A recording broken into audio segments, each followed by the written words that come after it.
কেৱল 100 টকায় ভাগ্য সলনি কৰিছে এজন গাড়ী চালকৰ।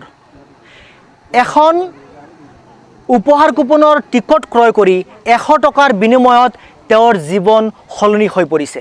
হয়, ঠিকে শুনিছে, 100 টকাৰ বিনিময়ত এখন উপহাৰ কুপনৰ টিকট ক্ৰয় কৰি সেই এজন গাড়ী চালকে কিন্তু ইতিমধ্যে তেওঁৰ ভাগ্য সলনি কৰিবলৈ সক্ষম হৈছে। অৰ্থাৎ তেওঁ এখন বিলাসী গাড়ীৰ গৰাকী হৈ পৰিছে নিশাটোৰ ভিতৰতে।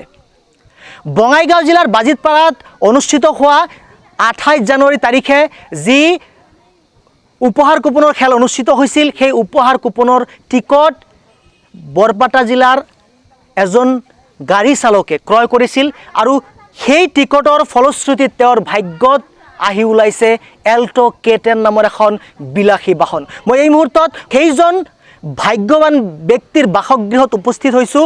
মই পোনে পোনে সেই ব্যক্তিগৰাকীৰ ওচৰত যাম আৰু তেওঁৰ সবিশেষ ঘটনা পৰিঘটনা, তেওঁৰ কথা, তেওঁৰ যি জীৱন সংগ্ৰাম সেই আপোনালোকক জনাবলৈ চেষ্টা কৰিম।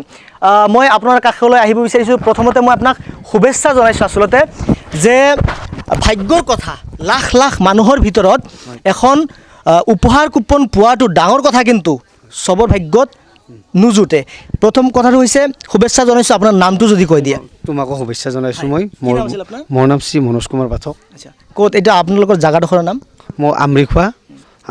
হয়, ইতিমধ্যে জানিবলৈ পাইছোঁ যে আপুনি এজন আচলতে বাহন চালক, গাড়ী চালক, বেলেগৰ অধীনত গাড়ী চলাই আছিল আৰু এতিয়া এখন বিলাসী গাড়ী এল্টো K10 নামৰ এখন বিলাসী গাড়ী আপুনি আপোনাৰ ভাগ্যৰ বলত আচলতে জোৰত আপুনি পাবলৈ সক্ষম হৈছে। নিজৰ গাড়ী অনুভূতি কেনেকুৱা, কি ক'ব বিচাৰিব?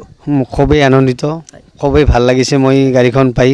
সেইদিনা আপোনালোকৰ লাইভটো মই চাই আছিলোঁ, চাই থাকি হঠাৎ আপোনাৰ যিখন টিকেটৰ সেইখন দিয়ে, তাৰপিছত মই লগালগ নম্বৰটো পাই উচাত খাই এওঁলৈ ফোন কৰিছোঁ। মই লগালগ মোৰ মিছেছলৈ ফোন কৰিছোঁ, কৰি খুব ভাল লাগিছে। মোৰ আপুনি গুৱাহাটীত আছিলে, ঘৰত নাছিল? মই গুৱাহাটীত আছিলোঁ। হয়, চাওক, গুৱাহাটীত থকা এজন ব্যক্তি আচলতে তেওঁৰ যি কৰ্ম, সেই কৰ্মত নিয়োজিত হৈ আছিল, অৰ্থাৎ বাহন চলাই আছিল। আৰু সেই মুহূৰ্তত যেতিয়া এনেকুৱা এটা ভাল খবৰ আচলতে আহি পৰে, তেতিয়াহ'লে হয়তো আনন্দৰ যি সীমা সেয়া অসীম হৈ পৰে। গতিকে এতিয়া আপুনি কিমান দিন ধৰি গাড়ী চলাই আছিল? মই আজি 14 বছৰ ধৰি গাড়ী চলাই আছোঁ। 14 বছৰ গুৱাহাটীতে? হয়, এওঁলোকো আছিল, মোৰ গুৱাহাটীতে আছিল। গুৱাহাটী যাই আজি 3 বছৰ হ'ল মই ইয়াতে থৈছোঁ। কেৱল এই পেটৰ তাৰণাত আচলতে গুৱাহাটী থাকিবলগীয়া হৈছিল? হয় হয়, পেটৰ তাৰণাত আছোঁ। আপোনাৰ সন্তান কিমানজন আছে? মোৰ সন্তান ছোৱালী, ল'ৰা এজন আছে। হয়, আৰু মা আছে, মোৰ মা আছে আৰু ভাইটি থাকে, এতিয়া গুৱাহাটীত গৈছে ভাইটি। এতিয়া মই বাইদেউৰ কাষলৈ যাব বিচাৰিছোঁ। যিহেতু হয়, শুভেচ্ছা আপোনাকো জনাইছোঁ।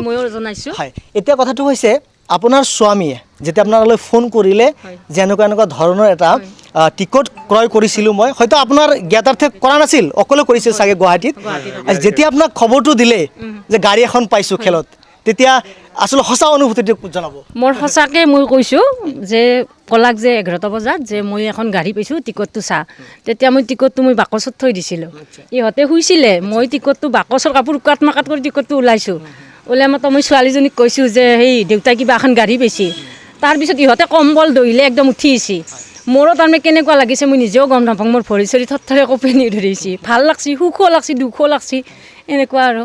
তাৰপিছত মই মাক চালোঁ, দৰ্জাখনত তালা মাৰাতে মোৰ আৰু ভাল লাগছে আৰু।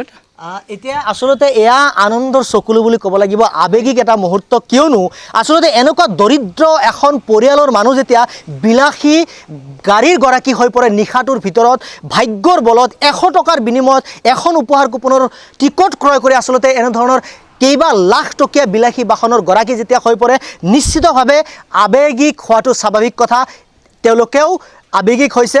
মই আপোনালোকক শুভেচ্ছা জনাইছোঁ আৰু অনাগত দিনত এই বাহনৰ জৰিয়তে আপোনালোকৰ যি পৰিয়াল, সেই পৰিয়াল যাতে সুকলমে আপোনালোকে চলাব পাৰে সেয়া কামনা কৰিছোঁ। আৰু তাৰ লগে লগে মই আপোনালোকক জনাব বিচাৰিছোঁ যে যিসকল ব্যক্তিয়ে আচলতে নিজৰ ভাগ্য পৰীক্ষা কৰিব বিচাৰিছে, যিসকল ব্যক্তিয়ে ভাবিছে যে 100 টকাৰ বিনিময়ত লাখ টকা গৰাকীয়াই হ'ব পাৰিম, তেওঁলোকৰ কাৰণে মই কৈছোঁ যদি সম্ভৱ হয় আপোনালোকে আপোনালোকৰ নিজৰ ভাগ্য পৰীক্ষা কৰাৰ কাৰণে কেৱল 100 টকাৰ বিনিময়ত কিন্তু আপোনালোকে ক্ৰয় কৰিব পাৰে এখনকৈ উপহাৰ কুপন। আৰু তাৰ বিনিময়ত নিশাটোৰ ভিতৰতে এখেতৰ দৰে হৈ যাব পাৰে লাখ টকীয়া বিলাসী বাহনৰ গৰাকী।